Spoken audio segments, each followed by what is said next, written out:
Name Vijay. நான் போரூர்லேருந்து வரேன். எனக்கு லாஸ்ட் ஒரு 3 to 4 இயர்ஸாகவே எனக்கு வந்து சிவியர் பேக் பெயின் இருந்தது. பேட்மிண்டன் பிளேயர் நான். ஸோ அதனால் அந்த பேக் பெயின் ரொம்ப அதிகமாகவே இருந்தது. ஸோ நான் நிறைய இடத்துல ட்ரீட்மெண்ட் எடுத்தேன். ஆயில் மசாஜ் மாதிரி, அப்புறம் வந்து இங்கிலீஷ் ட்ரீட்மெண்ட், என்ன ட்ரீட்மெண்ட் எடுத்தாலும் எனக்கு சரியாகலை.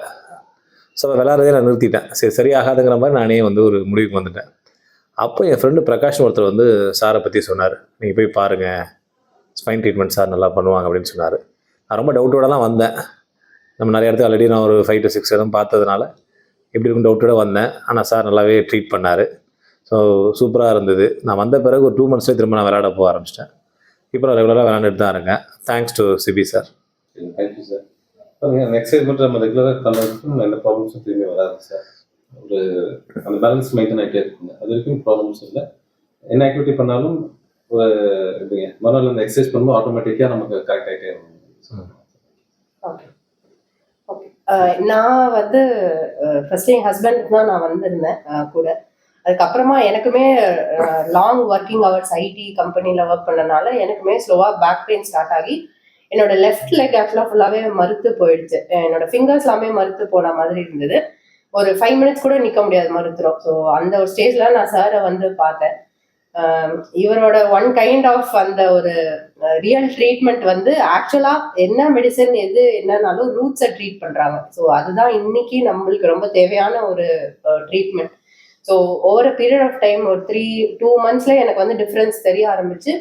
எனக்கு இப்போ I am able to stand ஒரு மோர் தென் 45 minutes கூட என்னால் கண்டினியூஸாக நிற்க முடியுது. அண்ட் பிரியா மேமையும் போய் பார்த்தப்போ எங்களோட வைட்டல்ஸ்லாம் செக் பண்ணிட்டு அவங்க she suggested a lot of treatment. நம்ம பிளட் லெவல், நம்ம பிளட்டை வந்து சரி பண்ணாவே வந்து நம்ம body should be working.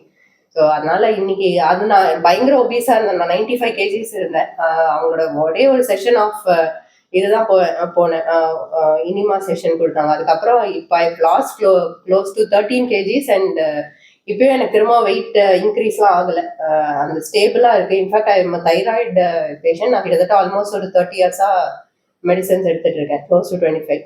So எங்களுக்குள்ள ஒரு கான்ஃபிடன்ஸ் வந்திருக்கு. இதெல்லாமே ரிவர்ஸ் பண்ணலாம் அப்படிங்கிற ஒரு கான்ஃபிடன்ஸ் வந்திருக்கு சாரை பார்த்ததுக்கப்புறம்.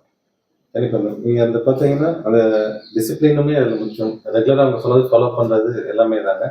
அது ஃபாலோ பண்ண ஒரு பாயிண்ட் அந்த தைராய்டு மெடிக்கேஷன் ஃபுல்லாகவே ஸ்டாப் பண்ணிட முடியுங்க. ஸோ பாருங்கள், இதுவுமே பேலன்ஸும் ப்ளஸ் அந்த பிளட்ல இது பயோமெக்கானிக்கல் பயோகெமிக்கல் ரெண்டுமே இதாக இருக்கும்போது மோஸ்ட்லி எந்த எப்படிங்க எல்லாரும் ஒர்க்லையும் பெர்ஃபார்மன்ஸ் பெட்டராக இருக்குங்க. ஒரு எங்கேயுமே லேக் இருக்கா, டயர்ட்னஸ் அப்படி எதுவுமே இருக்காது சார். ஸோ எவ்வளோ ரெகுலராக இது ஃபாலோ பண்ணுறீங்களோ அவ்வளோ பெட்டராக இருக்குங்க. இன்னும் ஒரு சிட்டிங் இருக்குங்க உங்களுக்கு மட்டும். ஸோ அது பண்ணும்போது சுத்தமாக பெயின் அந்த 45 minutes ஒரு 1.5 hours 2 hours இருந்தாலும் பெயின் இருக்காது. அந்த மாதிரி ஆயிடுது. Thank you sir.